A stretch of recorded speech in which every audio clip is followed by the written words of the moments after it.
मगज मायने भूले जाबे भूल न सके पढ़े अल्लाह कलामे।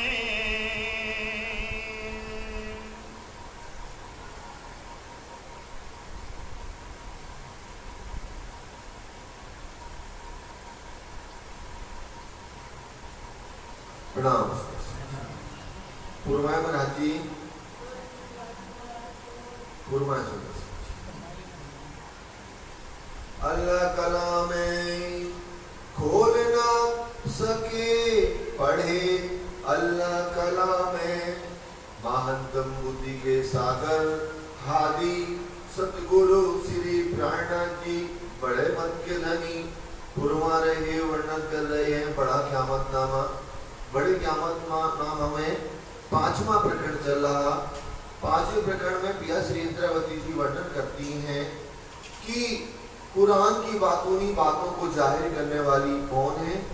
आकुल जमा इमाम मेहदी साहिब जुबा पिया श्री प्राणनाथ जी, जिनको हम आखिरी मोहम्मद भी कहते हैं, और उनकी जो जमात है जिनको खासल खास गई है कही गई है, वो कैसे धर्म पे ईमान लेकर के बिजली की तरह तेज गति से अपने प्रीतम को प्राप्त करती है।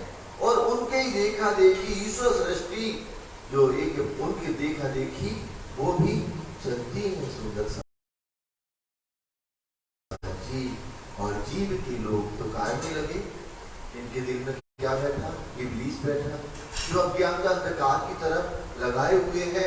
ब्रह्म सृष्टियों की और भी उपमा दी कि कैसे घोड़े की तरह तेज गति से अपने प्रीतम के प्रेम में हर पल समर्पित होते हैं और एक क्षण भी धनी के प्रेम के बिना रहते ही नहीं है। इनका उठना बैठना सोना खाना पीना सब एक राज्य होता है। वाणी में कहते ना कि उठते बैठते चलते सोते सुपरजागृत खाते पीते खेलते सुख लीजिए सब। तो ऐसे ब्रह्मंगनाएं हर पल धनी के से प्रेम में जुदा नहीं होती हैं, हर पल राज्य के प्रेम में समर्पित होती हैं। अब जीव के जो लोग हैं वो सब अपने आप को आरिफ कहते हैं, ज्ञानी जन कहते हैं, लेकिन उन्हें मालूम ही नहीं। क्यों? क्योंकि इनके दिल में कौन बैठा? दज्जाल। दज्जाल बैठ करके सत्य को जाहिर होने ही नहीं देता।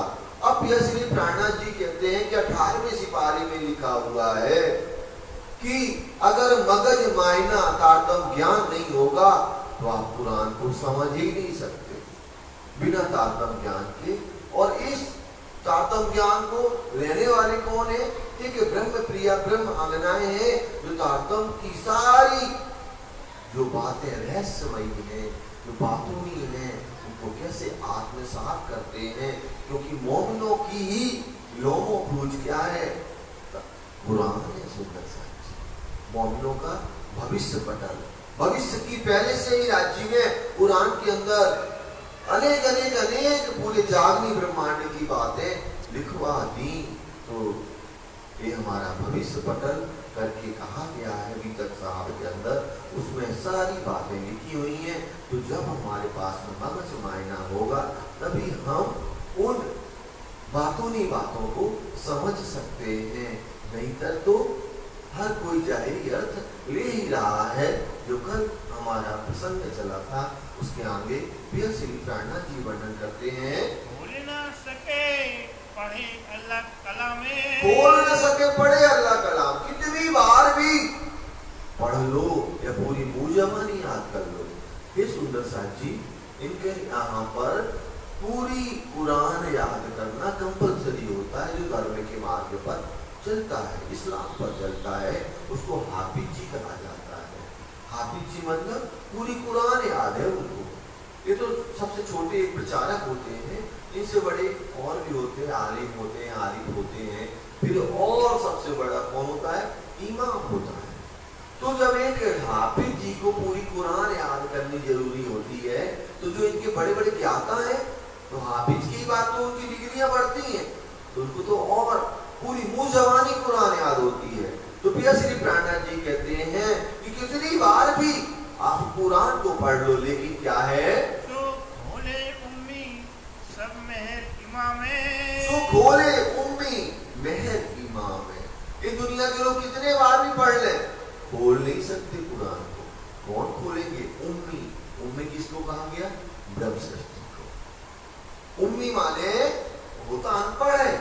लेकिन एक किनके ऊपर ईमान लेकर के आए? या श्री प्राणनाथ जी के ऊपर, इमाम मेहदी के ऊपर, श्री मुखवाणी के ऊपर। तो एक एक रहस्यों को एक बोल देते हैं। अब उनके सामने तो उम्मी हुए ना, उन्हें पूरी कुरान याद है और हम लोगों को कुरान याद नहीं है क्या? हमें नहीं है याद, 2-4 सिपारे याद है, बाकी नहीं है याद। लेकिन एक एक बातों को अभी हम तारतम ज्ञान के द्वारा हम सुंदर सा खोलते हैं। तो उनके सामने तो उम्मी हुए, लेकिन जो हमारे पास है वो किसी के पास नहीं है। तो एक किनकी कृपा से हम कुरान को समझ पा रहे हैं? श्री प्राणनाथ जी की कृपा से, इमाम मेहदी की कृपा से हम एक एक बातों को खोलते हैं। अव्वल यही वाणी शरत है। अव्वल यही वाणी है शरत है। अव्वल माने शुरू से इस शरत थी। शरत माने वायदा था, निश्चित था। मोहम्मद ने खुद कहा था कि हमारे भाई कब आएंगे? फरदा रोज, कल के दिन आएंगे। और उन्होंने खुद कहा था, ये सब हदीसों में वर्णन है।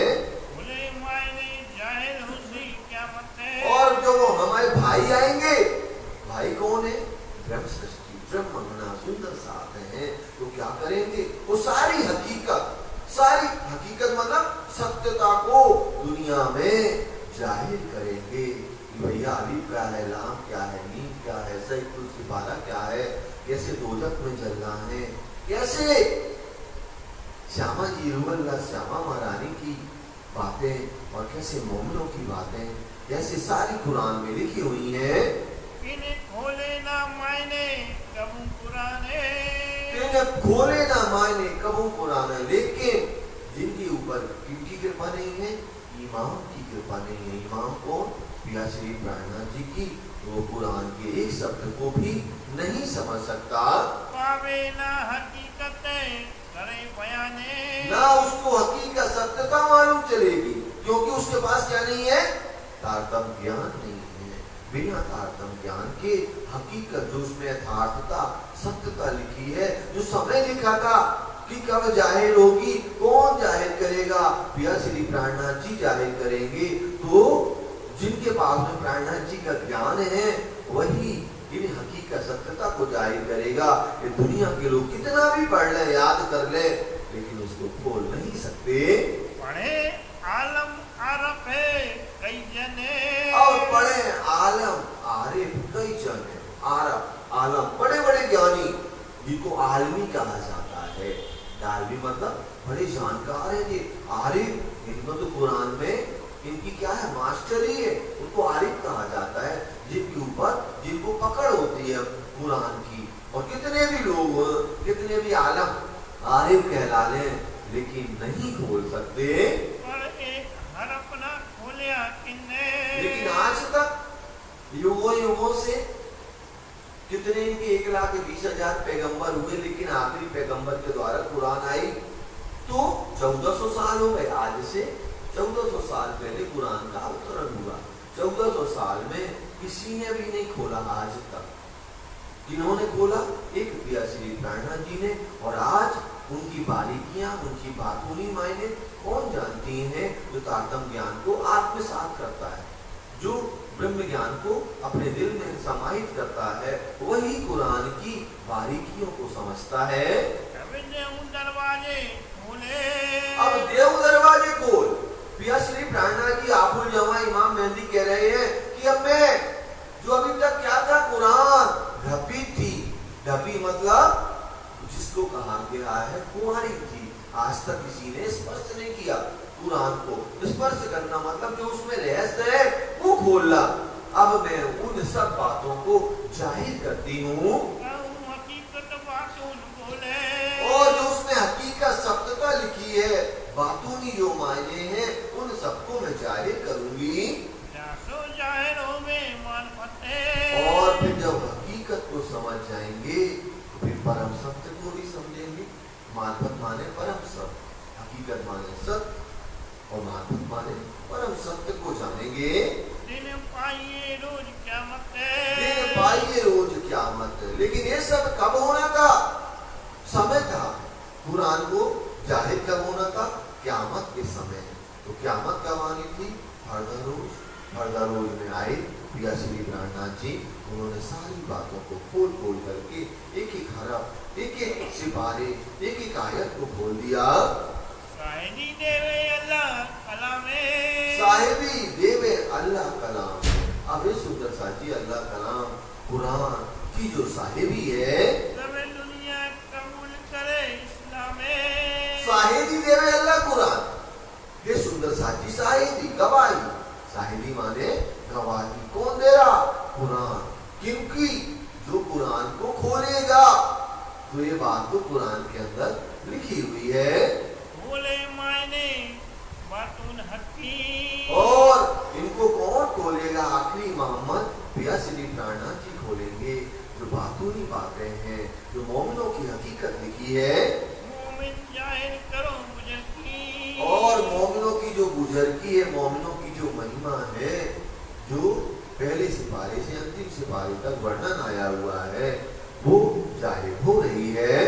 ये सब मायने बातने, अब उसमें जो कुरान में लिखी है सब बातें, वो कैसी हैं? बातूनी है। ये सुंदर साथ जी थोड़ा सा देखें, केवल शब्द का अंतर है। यह श्री प्राणनाथ जी ने जो श्रीमद् भागवत में कही गई, वही बात कुरान के अंदर कही गई, केवल नाम चेंज है, बाकी सब बातें वही है। सो हनूज ना खोले किन्ने, हनुमान माने आज तक किसी ने नहीं खोला सुंदर साथ जी। जो पिया श्री प्राणनाथ जी को हुक्म था, और हुक्म के द्वारा उन्होंने जाहिर कर दिया, सब खूबियां हैं बातने, उसमें जो भी महिमा है, क्योंकि उसमें हकीकत सत्यता है, परमात्मा की बातें हैं, एक खुदा की बातें हैं, और खुद खुदा ने भेजी है। राजी ने खुद ही पैगाम लेकर के भेजा। किनको? मोहम्मद साहब को भेजा, और मोहम्मद साहब लेकर के आए। जो 90,000 हरफ बातें हुई, तो उनसे कह दिया था शरीयत का ज्ञान जाहिर करना, और तरीकत का तुम किसी को जानकार हो, उसकी पात्रता हो तो देना, और हकीकत मार्फत में आकर के दूंगा। तो वैसे ही हुआ सुंदर साथ जी। दुनिया तो लगी थी, मुसलमान भी अनेक मूर्ति पूजा कर रहे थे, अग्नि की पूजा कर रहे थे, वो भी वैसे ही आग पानी पत्थर की पूजा करते थे। मोहम्मद साहब ने इन सबको बंद कराया, और बंद कराने के बाद में एक स्थान पर सबको क्या कर दिया? रख दिया गया और पैक करा दिया गया। और फिर उन्होंने कैसे सेजदा करना सिखाई, कि अल्लाह ताला को कैसे नमाज पढ़ते हैं, कैसे कलमा का जाप करते हैं। ये सब बातें मोहम्मद ने एक परमात्मा का ईमान देकर के समझाया। मगर सब भाई रोशने, अब जिनके पास में ब्रह्म ज्ञान यह श्री प्राणनाथ जी का है, तो सारी बातें जाहिर हो गई, कोई भी बात छिपी ना रही। कुरान के अंदर जो जो बातें थी सब जाहिर हो गई। बल खूबी अल्लाह कलामे, अव्वल खूबी अल्लाह कलाम है। अब इसमें क्या है? अव्वल माने पहली, खूबी अल्लाह कलाम में क्या है? खूबी गिरो इस्लामे, दूसरी खूबी क्या है सुंदर साथ जी? पहली कुरान क्या बताती है? परमात्मा की बात। पहली बात कौन सी बताती है कुरान? एक परमात्मा। हम भी कहते हैं हम ब्रह्म द्वितीय नास्ति, परमात्मा एक है, परमात्मा सच्चिदानंद है, परमात्मा सर्वशक्तिमान है, सभी कहते हैं, हर धर्म वाले कहते हैं। तो पहली खूबी क्या है उसमें? परमात्मा की शोभा, परमात्मा बारक है। दूसरी पिछड़ा नहीं पड़ती, दूसरी खूबी गिरो इस्लामे, दूसरी खूबी गिरो इस्लाम है। और दूसरी कुरान क्या बताती है? मोमिनों की महिमा। पहली परमात्मा की पहचान, परमात्मा के प्रति ईमान लाना। दूसरा मोमिनों की, ब्रह्मज्ञानों की महिमा का वर्णन कुरान के अंदर है। तीसरी खूबी तीन हादी वजूदे, और तीसरी खूबी जो कुरान के अंदर है, 3 हादी आएंगे, 3 मोहम्मद आएंगे। कौन? बसरी, मलकी और हकी। पहली, दूसरी और तीसरी शोभा क्या है? बसरी, मलकी, हकी की बात कुरान के अंदर कही गई है। आकर आए भी जहूदे, और आखिर आए भी जहूद। आखिरत में किनके अंदर आएंगे? जहूद। जहूद माने हिंदुओं के तरफ में। तो किसमें लिखा हुआ है? 16वें सिपारे में इसका वर्णन आया हुआ है। आकर आए बीचे जहूदे,